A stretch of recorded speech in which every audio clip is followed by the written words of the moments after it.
A Texas judge has been arrested for domestic violence today on Rational Lunatic Media. Before we get started, though, hit that like and subscribe button, punch that notification bell so you can stay up to date on all my latest content. If you're on TikTok and this video happens to go a little too long, jump over to YouTube for me so you can catch the same content but the full amount right there.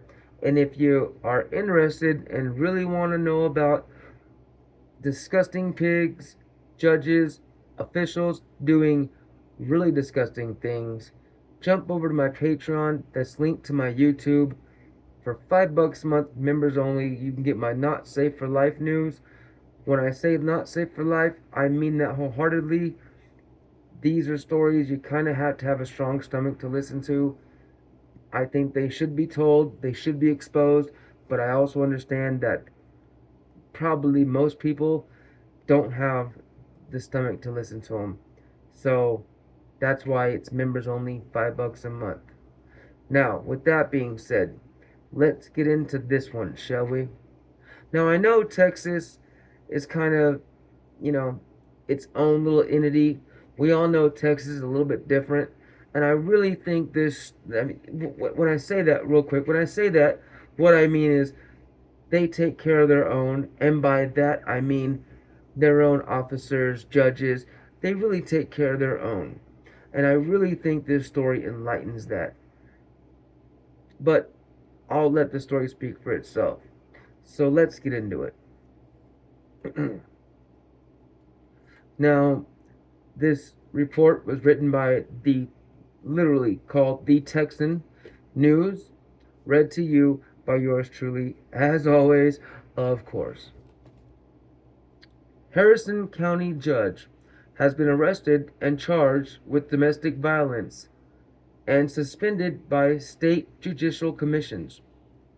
Judge Frank Aguilar was arrested on New Year's Eve on charges of family assault of a female victim, but has since presided over similar domestic violence cases. Just that in itself.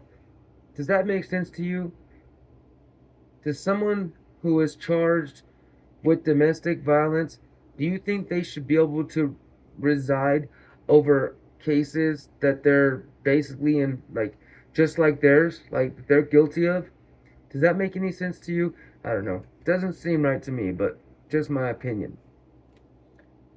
The Texas State Commissions on Judicial Conduct, SCJC, suspended Harris County Judge Frank Aguilar on Thursday due to his pending charges of assault with bodily injury and family violence against a woman at his home in Galveston.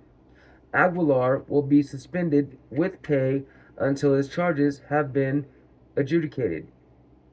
Presiding judge of the 11th Administrative Judicial Region, Susan Brown, told the Texan she would be appointing a visiting judge as soon as possible. Galveston police officers arrested Aguilar at 3:30 a.m. December 31st, but the Galveston County District Attorney's Office did not file charges until January 24th. According to a probable cause affidavit, during a party hosted by Aguilar, the judge became angry at two women engaged in a verbal altercation and then punched one of the women in the face several times. Aguilar is then alleged to have placed his foot on the victim's neck and chest area at one point, impeding her breathing. Under Texas Penal Code, an assault on a family member is a third-degree felony if the suspect, quote, intentionally and knowingly or recklessly impedes the normal breathing or circulation of the blood by applying pressure to a person's throat or neck. But yet, he got a misdemeanor for this. Does that make sense? Make that make sense. GCDAO did not mention attempts to impede breathing and only charged Aguilar with a Class A misdemeanor. But cases in which a man assaults a woman are considered crimes of moral turpitude, which allowed SCJC to suspend. Hold on, let me read that over because I think I hit the punchlines wrong on that. They did not mention attempts to impede breathing and only charged Aguilar with a Class A misdemeanor.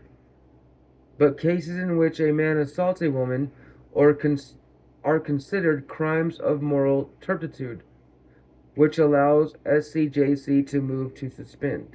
So basically, what it's saying, from what I understand, they chose to leave out the parts of the case that would consider it to be a felony, of what he did to consider it to be a felony, but still held the law to the standard to where they could suspend him. So that way, once the case is over, as long as it's a misdemeanor, not a felony, his suspension can, effectively be over, and he can keep being a goddamn judge. Seriously, make that make sense for me, because the way I'm thinking, that shouldn't even be possible. I've never heard of a case where a dude repeatedly beats someone in the face, man or woman, and then puts his foot on their neck, unless they're a cop, and gets a misdemeanor. That's just not something that happens in civilian life, right? I don't know. Let me know what you think in the comments on that one. Let's continue. Police who responded to the scene on December 31st stated that the female victim had blood coming from her nose and marks on her neck. Paramedics also found injuries on the woman's head. After charges were filed, the victim submitted a handwritten affidavit on January 30th claiming that she had, quote, fallen from stairs inside and that Frank Aguilar never hit her. See, that's how it can be a misdemeanor. That's a very common thing for you to have a domestic violence case and for the victim to either not show up to court or to claim that their marks, their bruises, their scars were caused from something else, and that way the police aren't able to charge the perpetrator with domestic violence, or at least charge them or convict them. They can charge all they want, but they're unable to convict them of a more serious penalty. So that makes more sense. So if she came back and said, no, no, no, no, he didn't touch me, I fell down the stairs, I was drunk, it was a party, whatever, they can still charge him. I doubt they're going to, just because he is a judge. I know being a civilian, if the cops are involved, they're going to give you the heftiest charge they can. And the only way they're going to convict, outside of the victim testifying, is if there's other witnesses and they come forth. So I'm assuming that there was witnesses there that said this is what happened. The cops, they don't want to charge a judge, someone they're friends with, kin with, someone they like, with serious charges. So I'm sure as soon as the woman said, oh no, that's not what happened, they were like, oh great, now we can give him a misdemeanor, no problem. I mean, hey, that's the United States for you. That's how this works.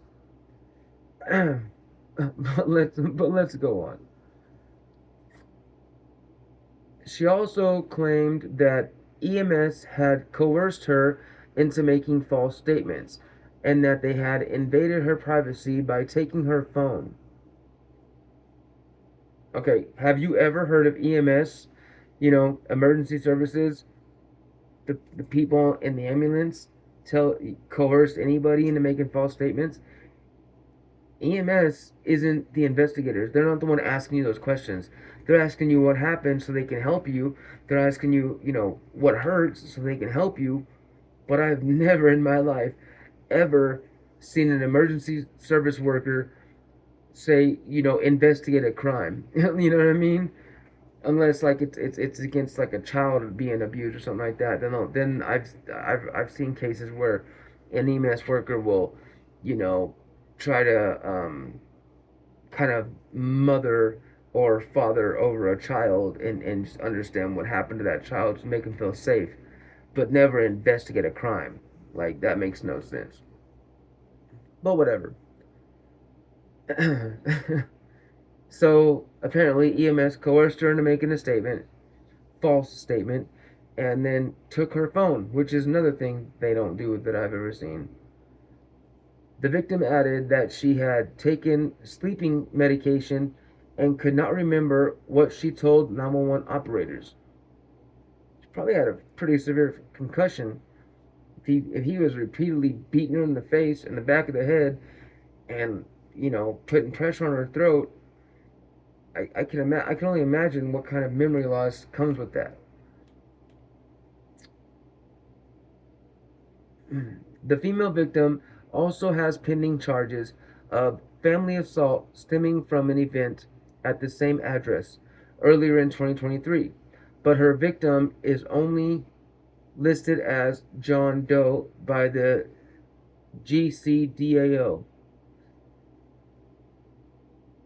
Oh, so yeah, I read that right. The female victim also has her own charges pending against her for a male victim who is listed as John Doe.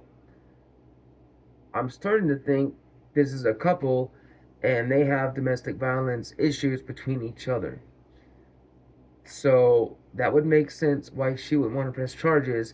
Maybe she's thinking, well, if I don't press charges on him, then maybe he won't press charges on me and I'll get my charges dropped. Or there's the couple, this something happens between them and they're kind of used to it because judges aren't usually the youngest people. Um, so maybe this is a couple that's been together for a few years, quite a few years, and it's just something that they have to, they've gotten used to. That's also something that happens in relationships. It's not right.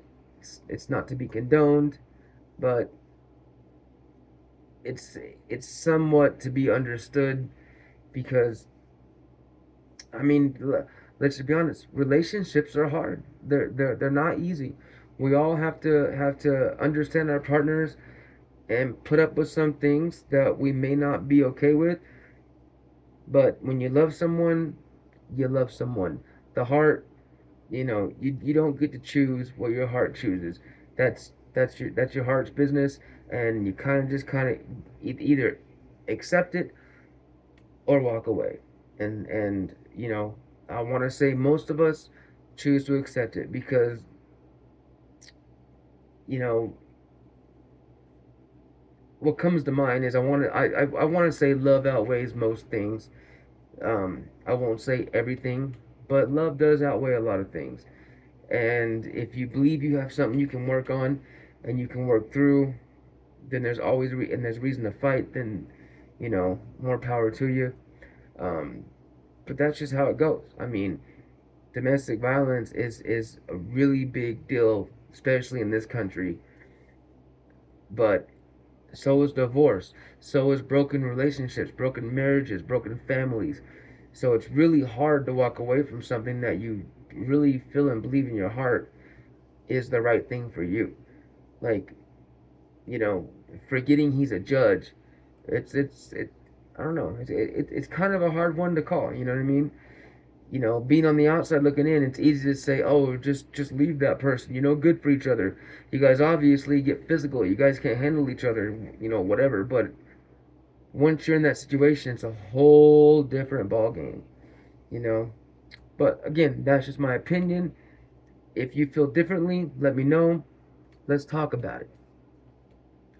But before that, let's continue with this story. In 2010, Aguilar then a Harris County magistrate, was charged with assaulting a girlfriend, but later acquitted of the charges. I wonder if that girlfriend is his now wife. On Aguilar's first day back on the bench after his arrest, his docket included a felony charge of assault of a family slash household member with impeding breathing. Harris County records indicate Aguilar's authorized the release, or excuse me, Harris County records indicate Aguilar authorized the release of the suspect on a $20,000 bond.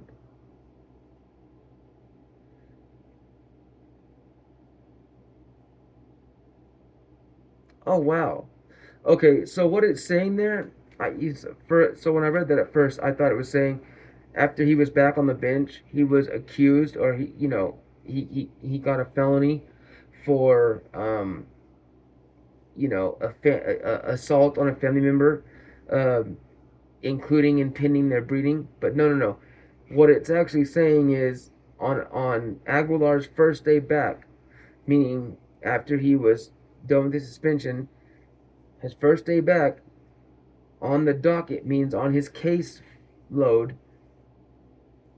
he had a his that docket, that caseload included a felony charge of assault of a family or household member with impeding breathing, which means he literally presided over a case just like his own. Now, that's where I think that's garbage. Why would you, like, even if it's a misdemeanor, if you have a domestic violence, a battery, a violent case, if you come out as a judge and create a crime other than, you know what I mean, a speeding ticket, if you have a violent crime on your record, why can you be a judge? How what gives you the right at that point to judge anybody else? You know what I mean? Like, I can only imagine how biased you would either be, or how much of a hypocrite you would be. Aguilar is also presiding over the trial of former Houston police officer Gerald Goins, Goins, who led narcotics officers in a no-knock raid on the home of Regina Nicholas and Dennis Tuttle over 5 years ago. In an ensuing gunfight, Nicholas, Tuttle, and their dog were killed. A no-knock raid? That's crazy. Goins has been charged with murder and obstructing justice, but has still not gone to trial. Jesus Christ. 5 years ago? So basically, 5 years ago, these cops did a no-knock raid, meaning they just kicked the door in, shot the two suspects and their dog, killed them, and one of the officers is been charged with murder. It's been 5 years, and he still hasn't gone to trial. But he has a judge who's been proven to be a criminal. Make it make sense, please. Like, someone please make it make sense, because I don't understand this at all. This complete report just has me fumble fucked. I don't know, man. Come on, man. The SCJC suspended Houston District Court Judge Woody Denson in 2009 after he keyed a neighbor's SUV, but lifted the suspension after Denson pleaded guilty to criminal mischief. Harrison County Judge Daryl Jordan was suspended briefly in 2022 after he was charged with official oppression related to his arrest of investigative reporter Wayne Dosafino. The commissions also suspended Harris County Criminal Court at law judge Franklin Benham even though he had already been defeated in the 2022 Democratic primary. Despite being removed from office, SCJC moved to have him permanently removed, and his case remains pending before the Supreme Court of Texas. So basically, what it's saying is there's multiple judges in this county of Texas. Remember when I said in the beginning of the video that Texas takes care of their own? This is what I was talking about. You literally have criminals sitting on the bench, literally convicted of criminal actions, and they're still sitting on the bench. Why? Why? How is that okay? How is that okay in the slightest? I don't know. Man, come on. Anyway, we're almost done with this. Sorry guys, I got off on rants. Some of these reports just kind of, I don't know, get me all screwy brained, whatever you want to call it. Alright, full disclosure.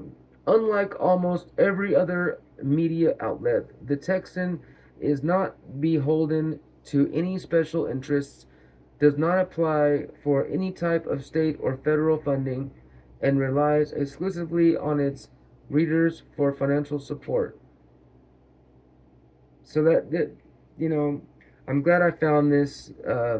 I saw this report from a different news outlet, but they, wanted me to pay like automatically or subscribe to be able to read the story. So I backed out, found the same story on a different outlet, which was this one, the Texan. Um, I'm glad I found it on the Texan because that's good. They don't get, federally funded, state funded. They rely on, funding from citizens, their readers, you know, their followers, which is good because if you read any other report, like for example, you go ABC, CBS, NBC, Fox News, and look at the same reports, they're like almost literally word for word because they are state funded, they are federal funded. So there's some stories they're not going to tell. And the ones they do, they're told to only give uh, specific information. So for a news outlet like this is an outlet that I'll probably follow because of that reason.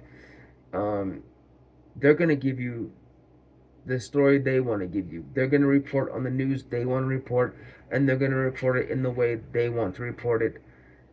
And I commend that. That's awesome. That's basically what I'm doing. I'm not funded by anybody. I hope to make this a career, but even then, it's only gonna it's only gonna get go that direction if you know I'm able to get enough followers to get enough of you regular people like me to be interested in what I'm putting out there. Um, but I'm not gonna take any federal or state funding and be um, committed to reporting the way they want me to report. You know what I mean? So yeah, I commend them. I'll probably follow this channel, or not this channel, this news outlet. It's called The Texan. Um, I recommend looking them up for that reason. And yeah, that's awesome. But if you made it to the end with me. Sorry for the ranting. I know this report was probably a little hard to follow because I went off on tangents a few times. My ADHD, my bipolar kicks in, and I kind of just, there it goes, there he goes. But yeah, thank you for being here. I'm very humbled, very grateful for every one of my followers. I'm finally getting followers that are repeat followers, and I can tell because you all are actually watching my videos and commenting on the videos, and I'm getting some of the same followers that commenting on different videos, and that really puts a smile on my face. It really does humble me, and I couldn't be more grateful. I really am. So thank you for being here. I hope y'all having a great Saturday. It's a beautiful day. Get out there, do something with yourself. Have a great day. I'm gonna get some sleep. I work nights. This is my Friday night, so I got some shut eye to get into. Uh, and yeah, man, I'm gonna quit rambling. But as always, y'all, till the next time, stay healthy, stay free, and stay wild, y'all.